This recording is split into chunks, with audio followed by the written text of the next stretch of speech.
पहले विकी ने जब एक्सपेरिमेंट्स किए तब इसके अंदर की चीजें पैरेलल यूनिवर्स में टेलीपोर्ट हो रही थी, लेकिन इस बार टाइम ट्रेवल कर गई। यहाँ विकी और सैम अब सब कुछ समझने की कोशिश कर रहे थे कि तभी अचानक से बाहर कुछ लोग आकर लैब के गार्ड्स पर फायरिंग कर देते हैं। अंदर विकी और सैम बाहर से गोलियों की आवाज को सुनकर सब समझ गए कि शायद से ये लोग उसी कंपनी के ओनर जेक के आदमी होंगे जो कि उनसे ये जैकेट छीनने आया है। सो वे जल्दी से सब कुछ पैक कर पीछे वाले रास्ते से बाहर निकलने लगते हैं, लेकिन जब वे कार लेकर भाग ही रहे थे कि यहाँ भी बहुत सी गाड़ियाँ उनका पीछा कर उन्हें घेर ही लेती हैं और एक आदमी उनसे ब्रीफकेस छीन उसे खोलता है। सरप्राइजिंगली इसके अंदर कुछ नहीं था, यानी कि विकी और सैम ने उन्हें चकमा दे दिया और वे दोनों इन सब को अपने पीछे लगाकर उन्होंने मेन जैकेट प्रोफेसर जोनाथन को दे दी, जो कि अब तक उसे एक सेफ लोकेशन पर ले जा चुके होंगे। अब यहाँ पर मेन ओनर जेक ही आ जाता है। वो विकी को ऑफर करता है कि वे उसे जैकेट सौंपकर उनके लिए काम करें। उसने अभी अपने और अपने एक्सपेरिमेंट्स की सच्चाई किसी को नहीं बताई। वहीं जेसन जब तक लैब में पहुँच पाता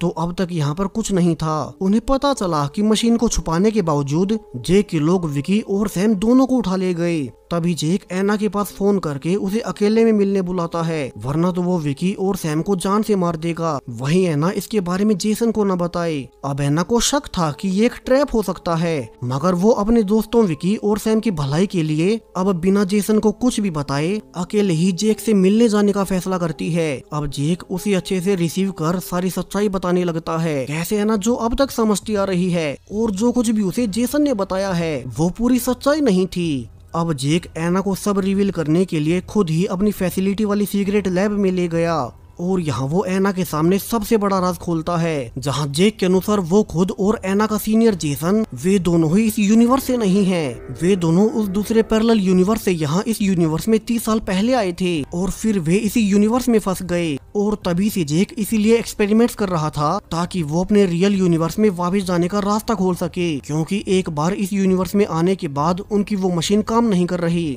और एना के इस यूनिवर्स की टेक्नोलॉजी इतनी ज्यादा पीछे है कि यहाँ इस यूनिवर्स के इंस्ट्रूमेंट्स उनकी मशीन का लोड नहीं उठा सकते। अब एना को रियलाइज हुआ कि इसलिए जेसन पर उस दिन उस जैकेट वाली मशीन की वाइब्रेशंस का कोई फर्क नहीं पड़ा था, क्योंकि वो उसी जैकेट वाले यूनिवर्स से है। सिर्फ वहीं उस दिन जैकेट से इफेक्ट नहीं हुआ, लेकिन तब उन्होंने उस पर ज्यादा ध्यान नहीं दिया। जेसन तो कभी इस यूनिवर्स से था ही नहीं। उसने सब कुछ पता होते हुए एना और उसकी टीम को काम पर लगाया, लेकिन ऐसा क्यों? वहीं जेक भी इस यूनिवर्स से नहीं है, सो वे कौन से यूनिवर्स से आए हैं और क्यों? कहानी में अभी बहुत बड़े बड़े राज खुलने वाले हैं, जो कि आपको पता चलेगा इस जबरदस्त सीरीज के दूसरे और आखिरी पार्ट में। सो मेक श्योर आपने चैनल को सब्सक्राइब कर रखा है ऐसे ही और भी सीरीज और इस सीरीज के आने वाले फाइनल पार्ट के लिए।